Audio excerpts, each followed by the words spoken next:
Hello there. I see that people have begun to join. Let's maybe give everyone about 60 seconds or so before we formally start the presentation, just in case they still need time to click over from what they may have been doing before.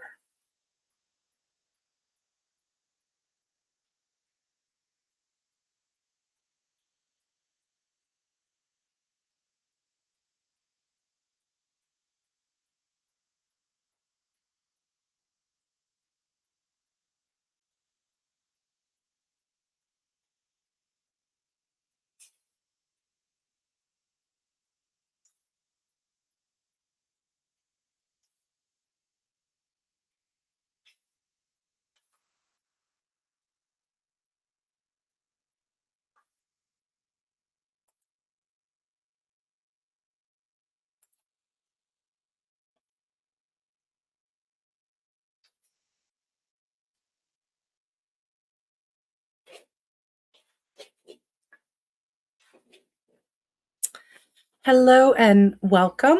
We'll go ahead and get started. We may have other folks continuing to join us as they come from other sessions or begin to log on from wherever they are in the world.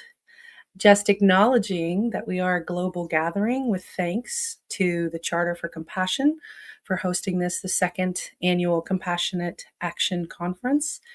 Right now, for me, it's 9 o'clock in the evening. It's 10 in the morning for my friends and colleagues in Tokyo. It's 2 a.m. in London. People probably sleeping peacefully about now, hopefully peacefully.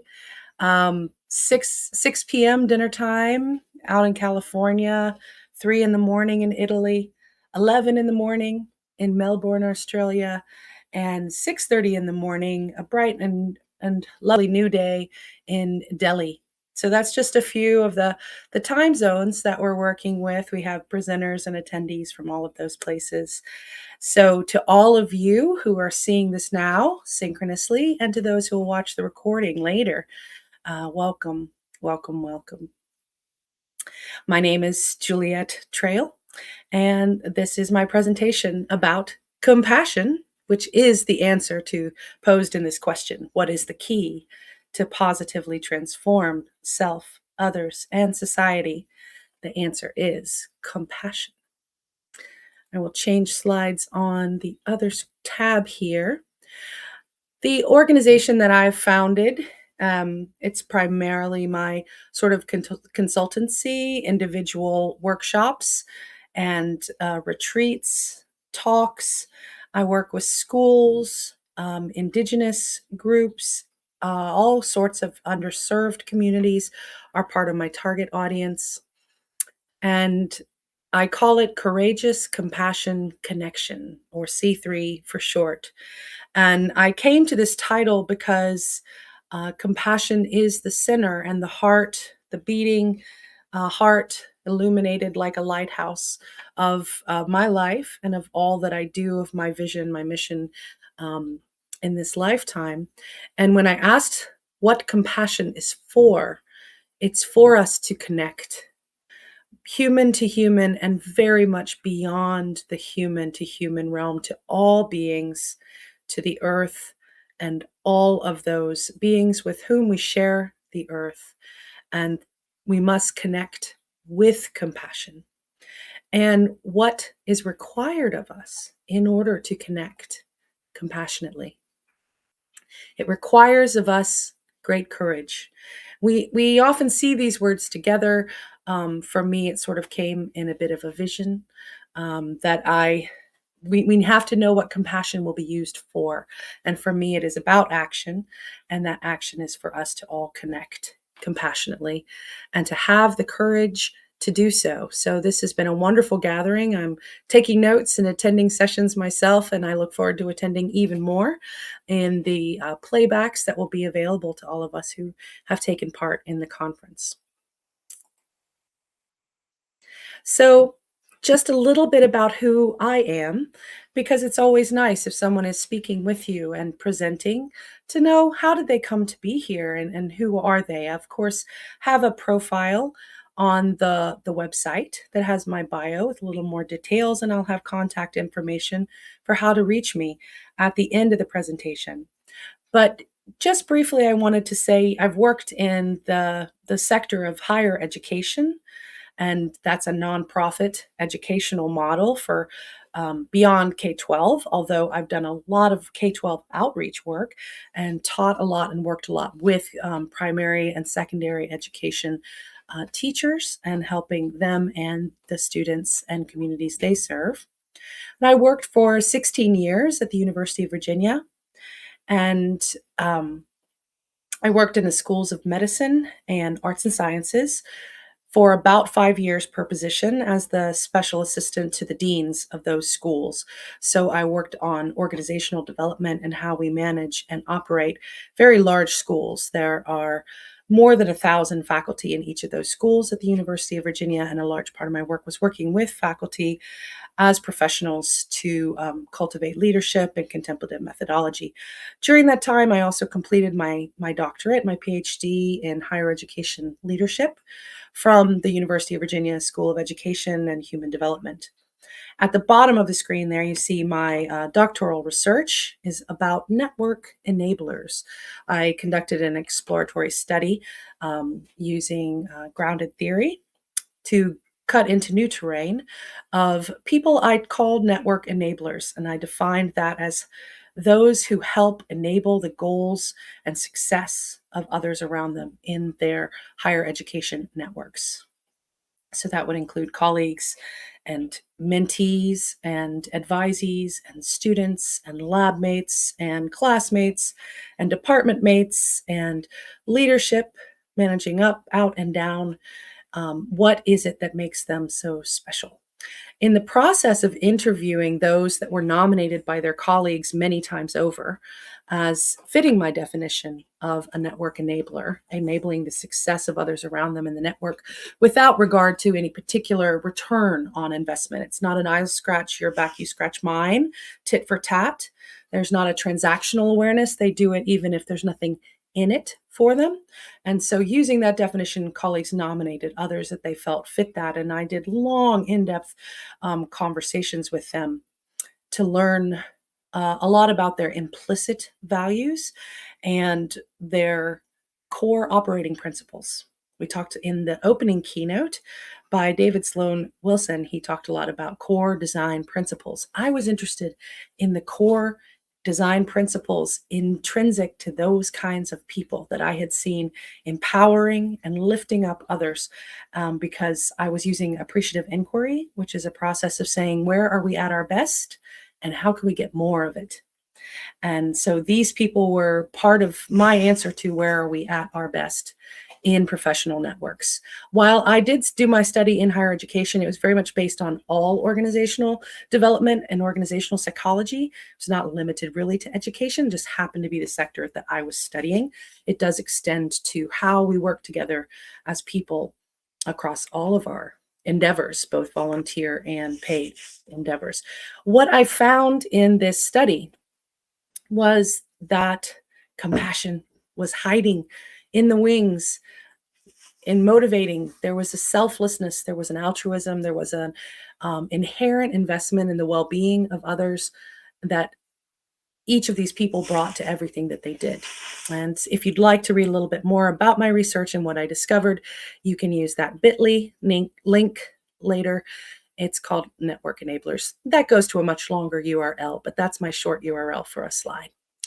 So as I completed that doctoral dissertation and research, I was recruited by the Contemplative Sciences Center of the University of Virginia, where I served as the director of education, overseeing faculty development, teaching contemplative courses to undergraduate pre-health and pre-nursing students and other students from across the university, working with faculty from across the university to understand, to study, and to integrate contemplative methods into education.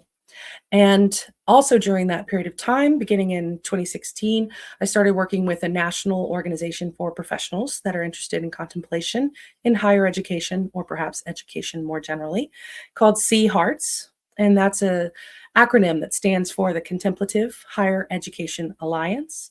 for research, teaching, and service.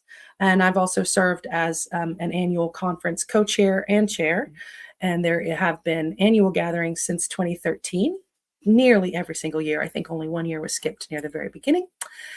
And I currently serve as the co chair of the executive committee of that organization and have served in that capacity since 2020. So I do recommend anybody that is interested in contemplation and education, please do check out the chearts.com. It's c-hearts, www.c-hearts.com for the URL in case you are listening and not looking at the slides. So that's a little bit about who I am. And in putting all this together, particularly in the period from 2016 to 2020, in which I was working at the Contemplative Sciences Center and also working with Sea Hearts as a national professional organization, I came up with a vision for a compassion revolution. And really, it's a global mission, a global passion of mine. And I really loved something that was said in the peace leadership session that was led by Stan Amaladas. I can't remember exactly how he pronounced his name in it, but Amaladas. And he was speaking about how to be a leader of peace and that we become the guardians of one another, caring about their well-being, the curators of healing actions and healing offerings, healing interactions. And we step into the role of the host to welcome everyone as loved, as equal, as valued as we engage in this work. And something John Raymer said today in his session on the compassion game, he called for a planetary, cosmic, reverent revolution. I believe he was citing someone else, but I was taking notes and it went by a little quickly. So I know he was citing this in his session, John Raymer today, who handles the international compassion game. And I just loved that and then just lit up and, ooh, yeah, yeah, me too, me too. Planetary, cosmic, reverent revolution. And that is what I am here to talk about as well. I call it compassion revolution, by which I mean a peaceful and nonviolent, great change may be made by all of us if we come together to apply this by compassion and action.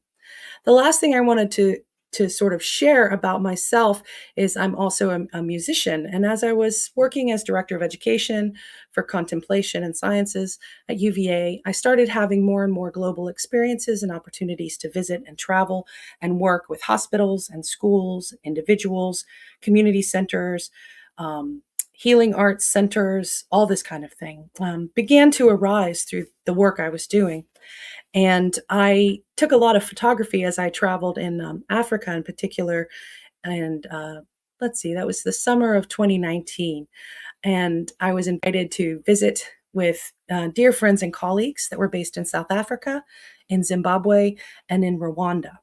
And I wrote about my experience because it helped me to make the decision to leave full time professional status as a professor and center director in higher education and to work independently out in the world globally. And this song really kind of explains how that came about and a little bit about what that means to me. So I'm going to share with you a song that I wrote. I have a band with my husband. We're called Unheard Sirens, like the mermaids or the sirens, Las Sirenas, Unheard Sirens Incorporated. And this is one of our songs. So I'm going to share that with all of you. And hopefully this YouTube switch will happen fluidly. It's just about a 3-minute song, so it won't take too much of our time. But I've even taught this song in contemplative courses for students studying engineering ethics to think about the implications of taking our work globally and what does it mean to connect across continents, to connect across the world, to be part of a global citizenship. So I'll see if this comes up now.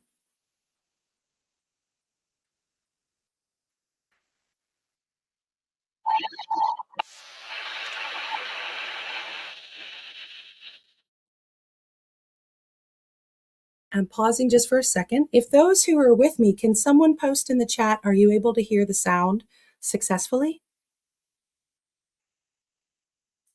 It will be interesting to see if the chat pops up. I'm hoping we won't have 3 minutes and 6 seconds of silence. Okay, I think the sound is working successfully.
So, about that, I would say I kind of feel like my life has been on that pilgrimage that I speak of in the song ever since that moment.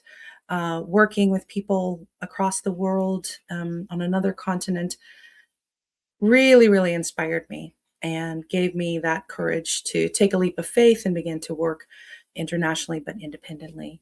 And I've had the opportunity now to teach and travel across 5 continents, including also trips to India and to Japan to teach, for which I'm so grateful. And also just want to acknowledge my hosts during that beautiful journey in Africa, Dingani Matetwa in South Africa, Adi Mavengeri in Zimbabwe, and Dejoie Sylvain uh, in Rwanda. So my thanks, as always, to those dear friends and colleagues.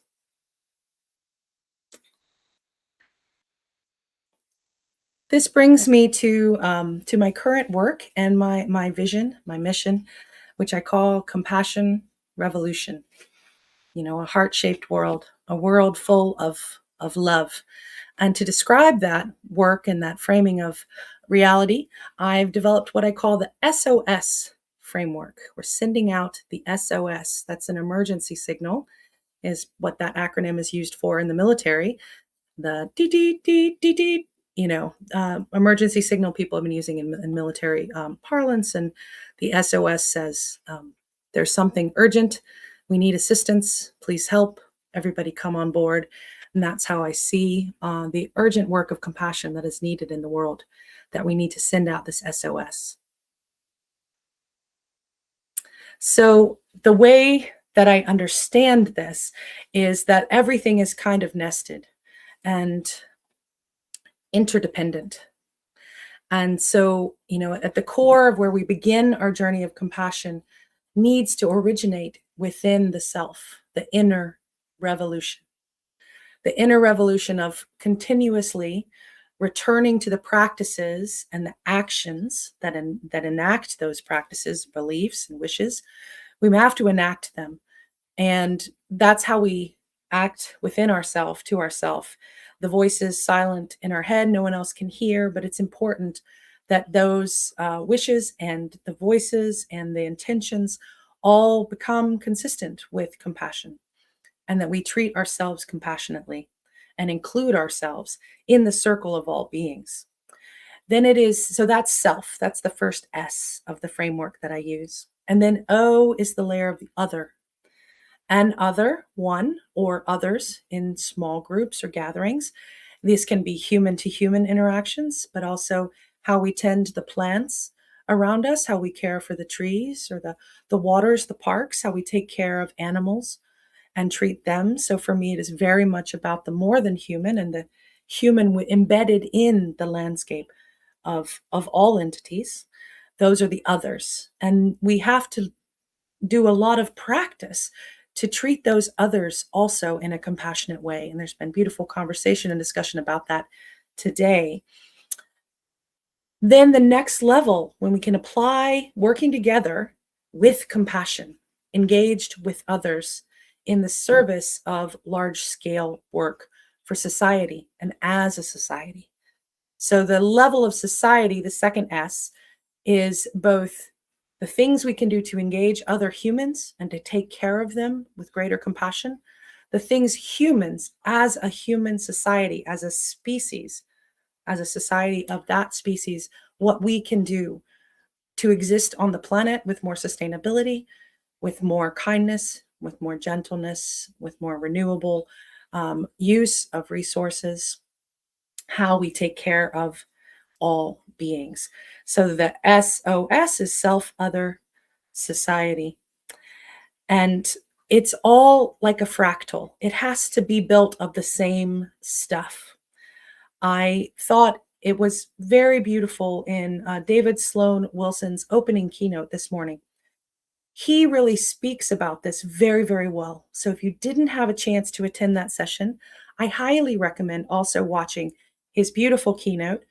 He was speaking about developing an ecological approach, a systems approach for a living framework of compassion that integrates all the pillars of the Charter for Compassion.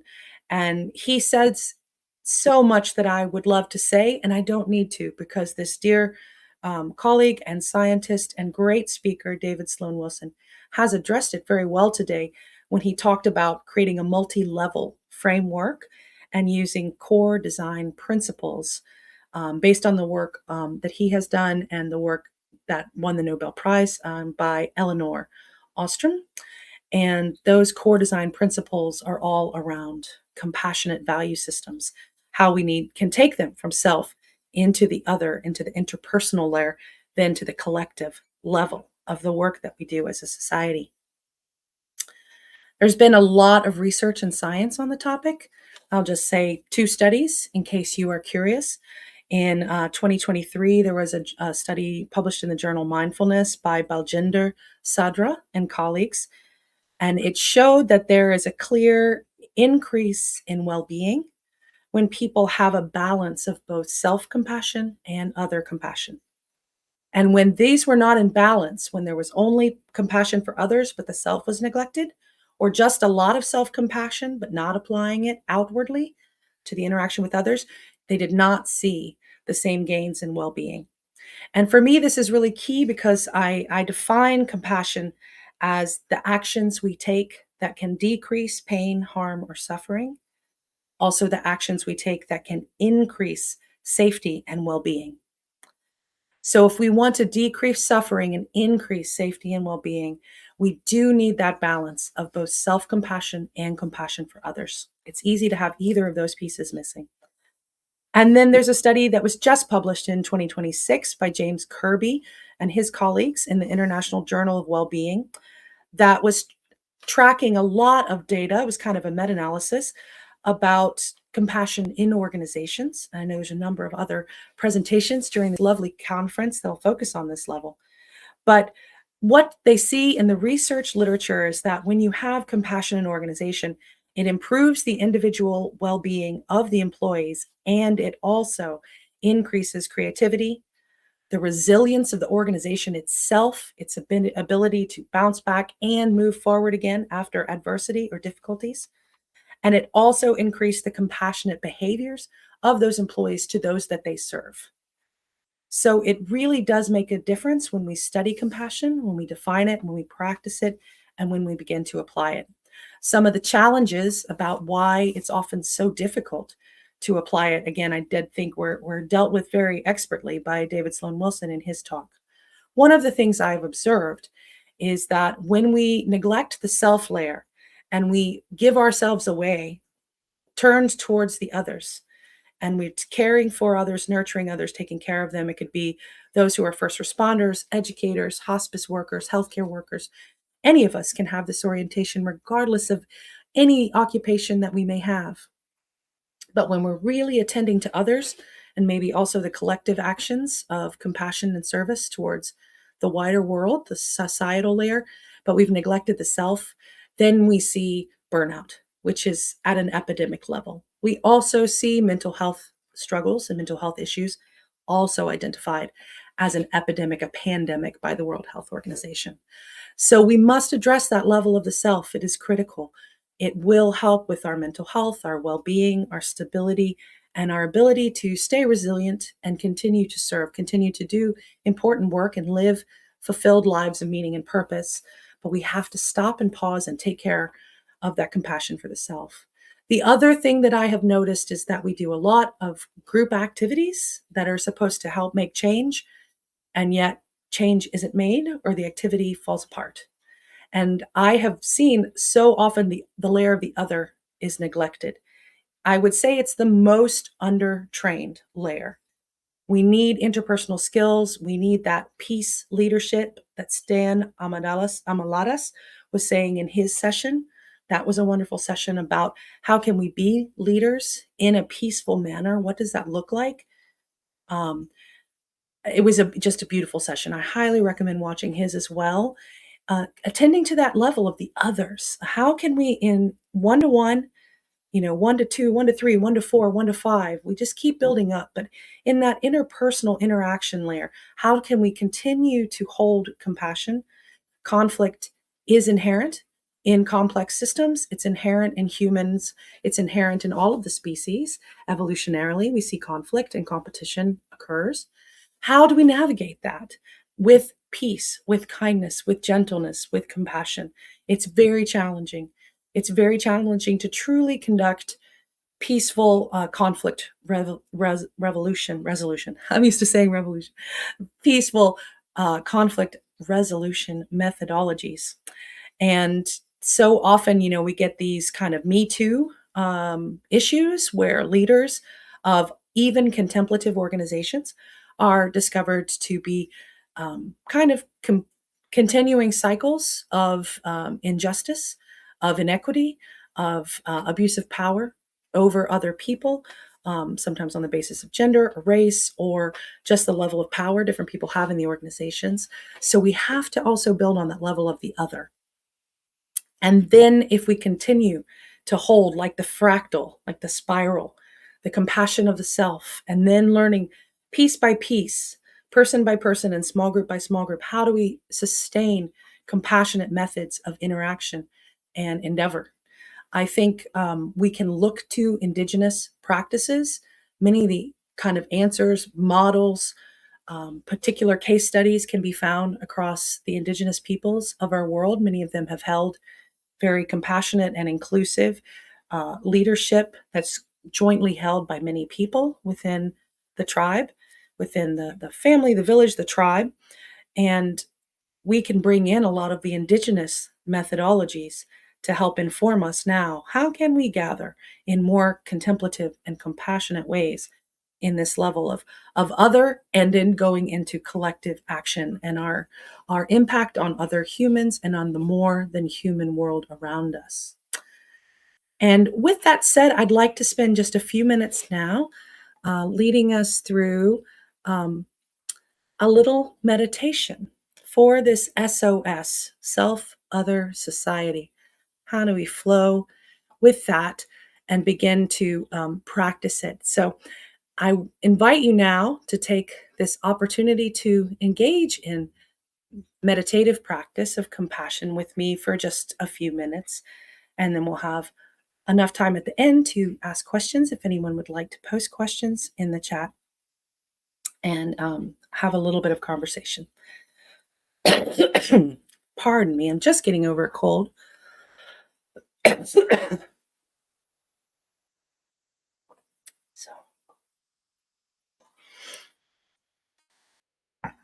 as we go into this practice, I just want us all to take a moment to remind ourselves that we all need and deserve compassion.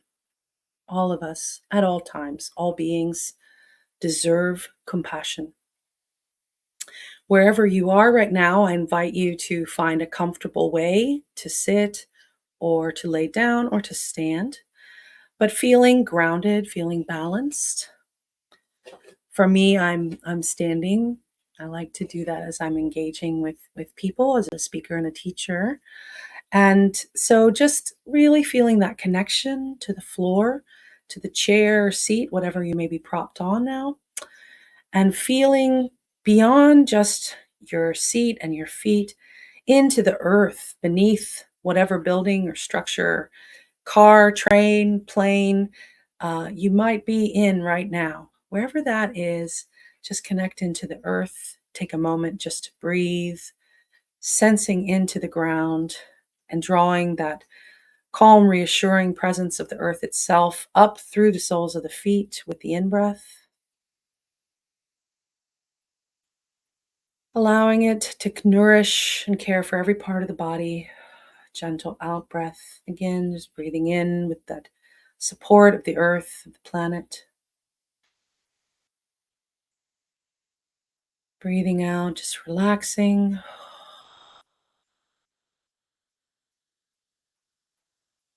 Beginning with a practice now for the self. This is based on the work of Kristen Neff and Chris Germer called Self-Compassion Break. You can have one hand on your heart, one hand on your stomach, torso, even both hands on the heart, whatever is comfortable. You can just leave your hands and arms at your sides, resting easily. Breathing in now, notice the body. Really breathe in for your feet and legs and hips. Breathing into the torso, the organs, the lungs, the heart. Breathing into the arms, the hands.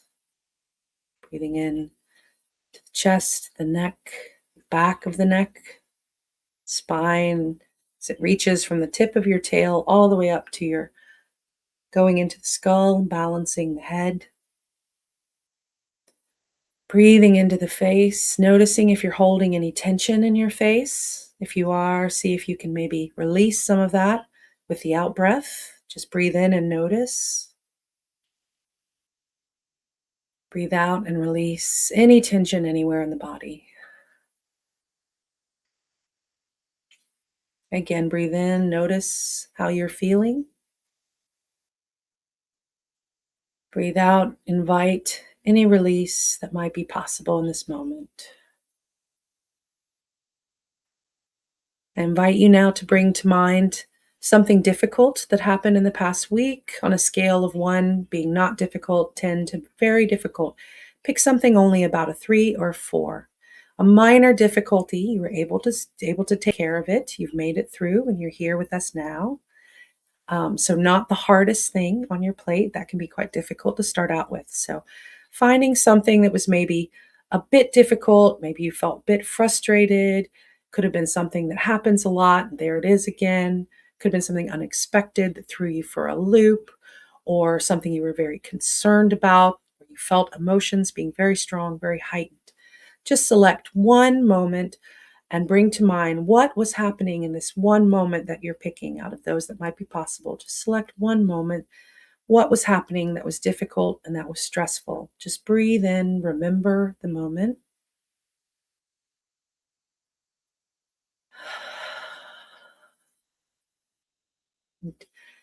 Notice in the body, how does it feel being present with that moment again, that moment of frustration or worry or stress? Where do you notice it? Where do you experience that?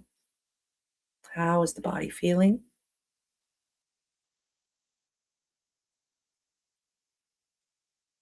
And with the self compassion break, there's 3 steps that happen when you notice that you're in the midst of this kind of stress or worry.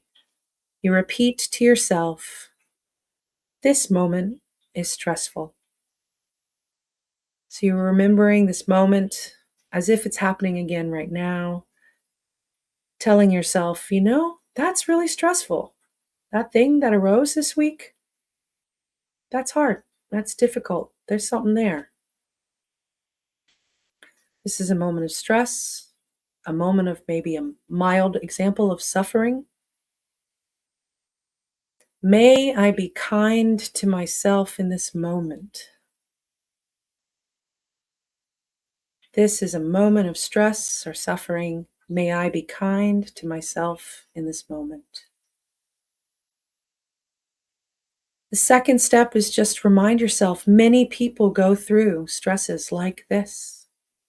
Many people experience this type of suffering, whatever it is, whether it's illness, an unexpected event, someone difficult to deal with, a worry or concern about the past or the future. All of those are things we all do.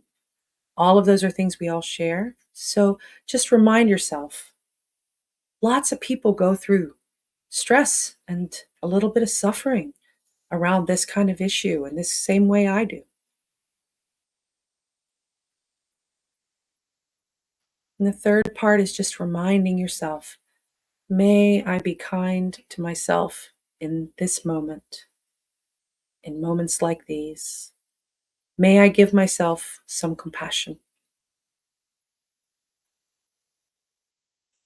So, to say this in the shorter form, when something stressful and difficult arises, you can take a moment to just pause and breathe. You can have a little gesture, like the hand on the heart. I would sometimes put one hand over the other hand and just pat.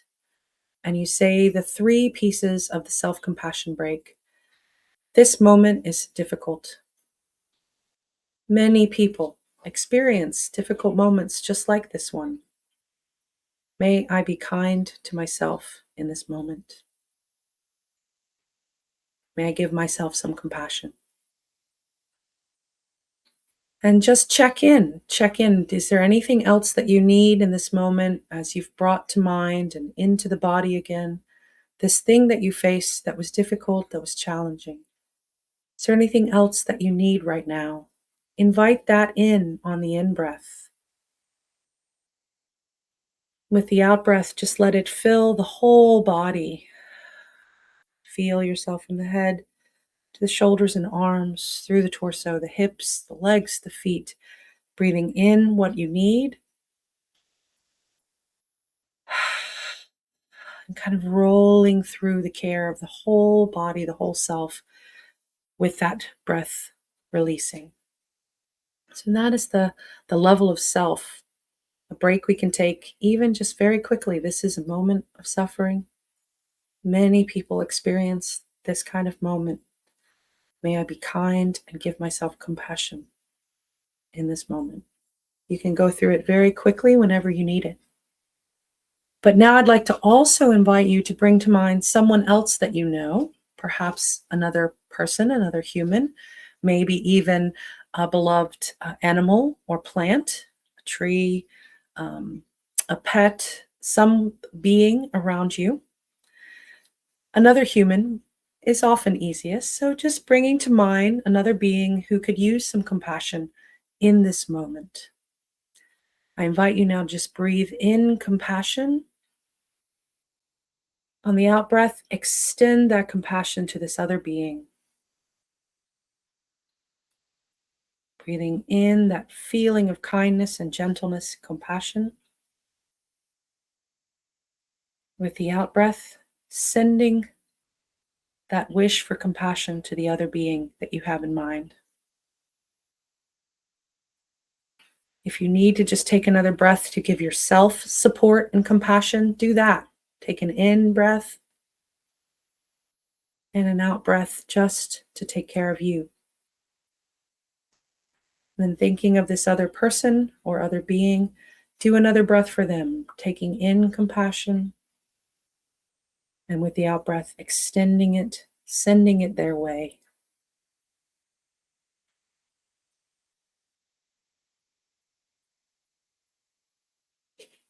I also have a practice I like to use that I call tree breathing or breathing with the trees. So now bring to mind a specific tree, can be a different kind of plant or a bush or something, but a specific tree that you can remember. You can think of a moment where you noticed its beauty. Perhaps you sat with it, could have been in your childhood yard, could be a tree or plant you pass every day on the way to work or to somewhere you travel regularly. But just bring to mind one specific tree. And as you breathe in, realize the trees and the other plants, they breathe out oxygen and they take in the carbon dioxide. They need the carbon dioxide for their health and well being. We breathe that out naturally. So we're breathing in oxygen that's been shared with us, with the environment and the ecosystem by the trees and the plants. By this tree, we're breathing in the oxygen it's offered. And then as we breathe out, we naturally exhale carbon dioxide, which the plants need for their well being. So we need what they have, and they need what we have. So now just take a few breaths, just bringing to mind that one particular tree or plant and breathing with that one other tree. Breathing in what it has shared, breathing out, sending it back to the tree.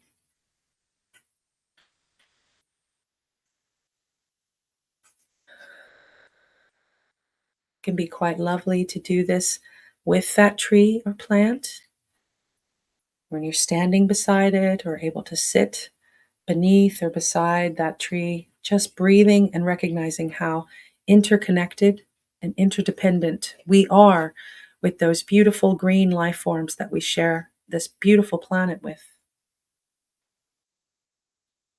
Breathing in what they no longer need, and what we breathe out, they need, we no longer need.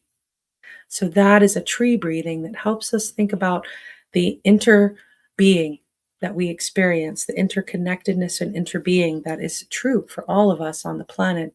We need one another, even for something as simple as the breath. And finally, just thinking of everyone here taking part in the conference. We've taken some time to care for the self. We've brought in the level of the other, another person, another tree or plant. We've sent compassion to another.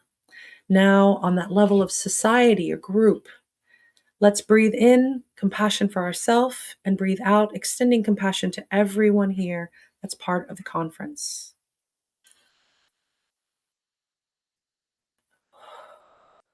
Just thinking about the lovely people who have come here, who are taking time out of their busy lives and schedules to take part in this um, beautiful, inspired gathering dedicated to positive change. Breathing in compassion, breathing out, sending that compassion to this entire society formed just by virtue of the gathering for the conference. We've created a little mini society by being together here.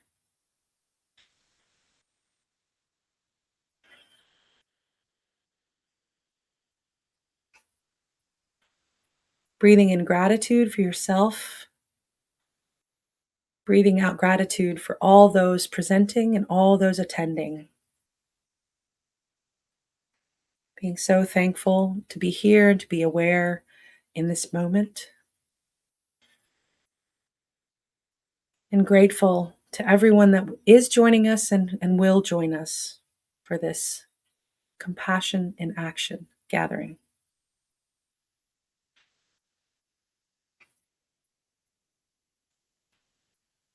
It's just a glimpse of what we might do in compassion practices, taking it to the level of society.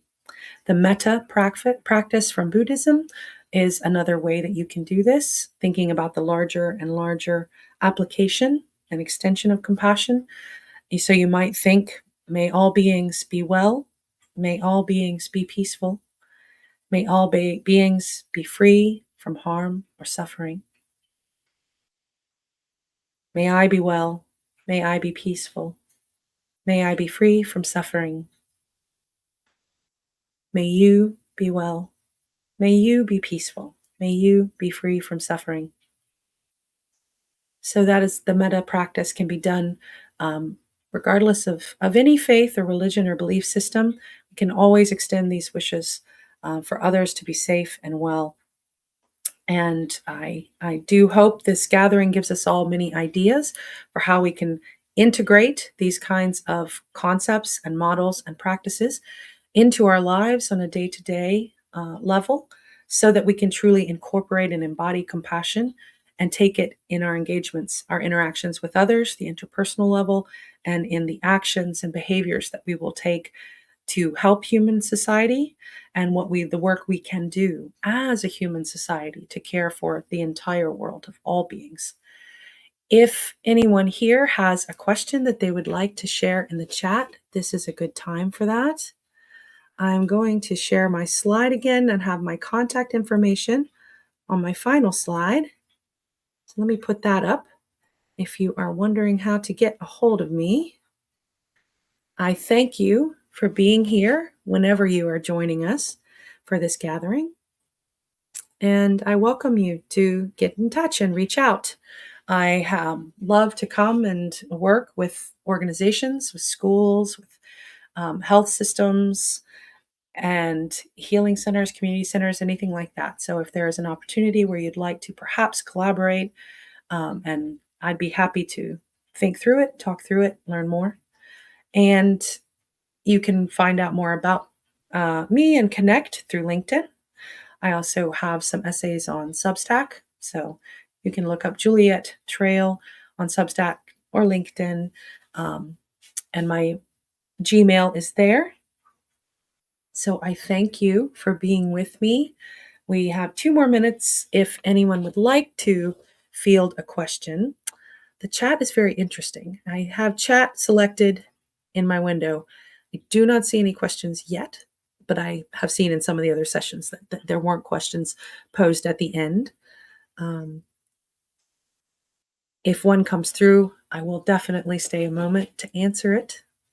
I thank the Charter for Compassion for organizing this beautiful, beautiful conference on compassionate action. And I really do appreciate every single person who is here. And I hope we can also, as a community, take a moment to just breathe and bring in compassion for all of those who could not be here and take part.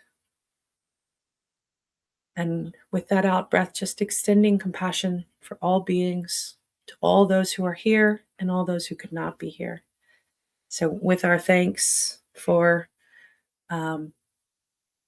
the gift of being alive in this beautiful world, challenging though it undeniably is, we have this opportunity to do things in new ways. And that is a beautiful thing. So I'm right at the end of my time. I do thank you so much, and hopefully we'll get to meet some of you both online and eventually in person. So thank you so much. Good night.